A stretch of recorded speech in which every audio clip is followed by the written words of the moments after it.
മുതിർന്ന ബി.ജെ.പി. നേതാവും കർണാടക മുൻ മുഖ്യമന്ത്രിയുമായ ബി.എസ്. യെദ്യൂരപ്പ പ്രതിയായ പോക്സോ കേസിൽ കൂടുതൽ ഞെട്ടിക്കുന്ന വിവരങ്ങൾ പുറത്തു വന്നിരിക്കുന്നു. പ്രായപൂർത്തിയാവാത്ത പെൺകുട്ടിയെയാണ് യെദ്യൂരപ്പ പീഡിപ്പിച്ചതെന്നാണ് കേസെങ്കിലും അതൊരു സാധാരണ കുട്ടിയല്ല. മുമ്പ് ബലാത്സംഗത്തിനിരയായി സഹായം ചോദിച്ചെത്തിയ പെൺകുട്ടിയായിരുന്നു എന്നാണ് കുറ്റപത്രം വ്യക്തമാക്കുന്നത്. പോക്സോ കേസിന്റെ കുറ്റപത്രത്തിലാണ് ഗുരുതര കണ്ടെത്തലുകളുള്ളത്. ലൈംഗികാതിക്രമം നേരിട്ടതിനെ തുടർന്ന് സഹായം തേടിയെത്തിയ 17-കാരിയെയാണ് 81-കാരനായ ബി.ജെ.പി. നേതാവ് ലൈംഗികമായി പീഡിപ്പിച്ചത്.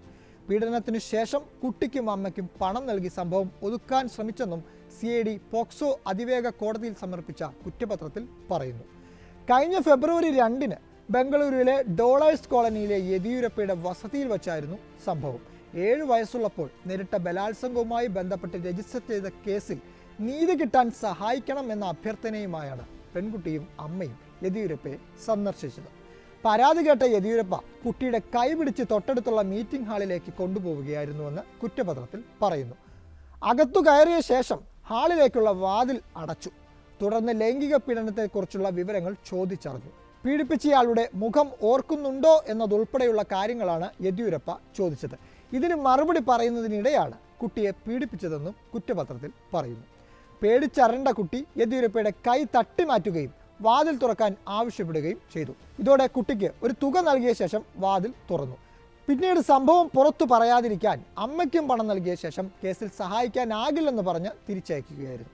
ഇതിനുശേഷം ഫെബ്രുവരി 20-ന് യെദ്യൂരപ്പയുടെ വീട്ടിൽ പോയതിൻ്റെ ദൃശ്യങ്ങളടക്കം കുട്ടിയുടെ അമ്മ ഫേസ്ബുക്കിൽ പോസ്റ്റ് ചെയ്തു.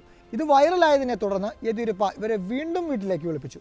ബംഗളൂരുവിലെ വസതിയിലെത്തിയ ഇവരോട് യെദ്യൂരപ്പയും ഇയാളുടെ സഹായികളും കൂട്ടുപ്രതികളുമായ രുദ്രേഷും അരുണും വീഡിയോ നീക്കം ചെയ്യണമെന്നും 2 ലക്ഷം രൂപ നൽകാമെന്നും പറഞ്ഞതായും കുറ്റപത്രത്തിലുണ്ട്. ഇതിന് പിന്നാലെ പെൺകുട്ടിയുടെ അമ്മ മാർച്ച് 14-ന് യെദ്യൂരപ്പയ്ക്കെതിരെ സദാശിവനഗർ പോലീസ് സ്റ്റേഷനിൽ പരാതി നൽകി. പരാതിയിൽ യെദ്യൂരപ്പയ്ക്കെതിരെ IPC 354A, പോക്സോ നിയമത്തിലെ 8 എന്നീ വകുപ്പുകൾ പ്രകാരമാണ് കേസെടുത്തിരിക്കുന്നത്. യെദ്യൂരപ്പയുടെ സഹായികളും മറ്റ് 3 കൂട്ടുപ്രതികളുമായ YM Arun, M Rudresh, G Mariswamy എന്നിവർക്കെതിരെയും കുറ്റപത്രം നൽകിയിട്ടുണ്ട്. കേസിൽ യെദ്യൂരപ്പയ്ക്കെതിരെ ഈ മാസം 13-ന് ബംഗളൂരു കോടതി അറസ്റ്റ് വാറന്റ് പുറപ്പെടുവിച്ചിരുന്നു. പോക്സോ കേസിൽ അയച്ച നോട്ടീസ് പ്രകാരം CID സംഘത്തിന് മുന്നിൽ ചോദ്യം ചെയ്യലിന് ഹാജരാവാതിരുന്നതോടെയായിരുന്നു കോടതിയുടെ നടപടി. ജാമ്യമില്ലാ അറസ്റ്റ് വാറന്റാണ് ഫാസ്റ്റ് ട്രാക്ക് പോക്സോ കോടതി പുറപ്പെടുവിച്ചത്. അയച്ച 2 നോട്ടീസുകൾക്കും യെദ്യൂരപ്പ മറുപടി നൽകിയിട്ടില്ലെന്നാണ് CID വിഭാഗം വ്യക്തമാക്കിയത്. ആവശ്യമെങ്കിൽ യെദ്യൂരപ്പയെ അറസ്റ്റ് ചെയ്തേക്കുമെന്നും കർണാടക ആഭ്യന്തരമന്ത്രി G പരമേശ്വര പറഞ്ഞിരുന്നു. പരാതിയിൽ മാർച്ച് 14-ന് സദാശിവനഗർ പോലീസ് കേസെടുത്ത് മണിക്കൂറുകൾക്ക് ശേഷം Karnataka police director general Alok Mohan കൂടുതൽ അന്വേഷണത്തിനായി കേസ് CIDക്ക് വിടുകയായിരുന്നു.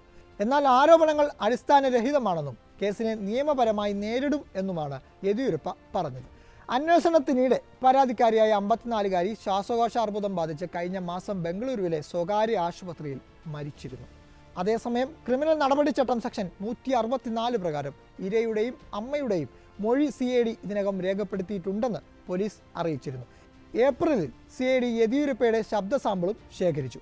യെദ്യൂരപ്പയെ അറസ്റ്റ് ചെയ്യണമെന്നാവശ്യപ്പെട്ട് പരാതിക്കാരിയുടെ അഭിഭാഷകൻ നേരത്തെ കർണാടക ഹൈക്കോടതിയിൽ റിട്ട് ഹർജി നൽകിയിരുന്നു. എന്നാൽ പീഡന കേസിലെ കുറ്റങ്ങൾ റദ്ദാക്കണമെന്ന് ആവശ്യപ്പെട്ട് യെദ്യൂരപ്പ കർണാടക ഹൈക്കോടതിയെ സമീപിച്ചിട്ടുണ്ട്.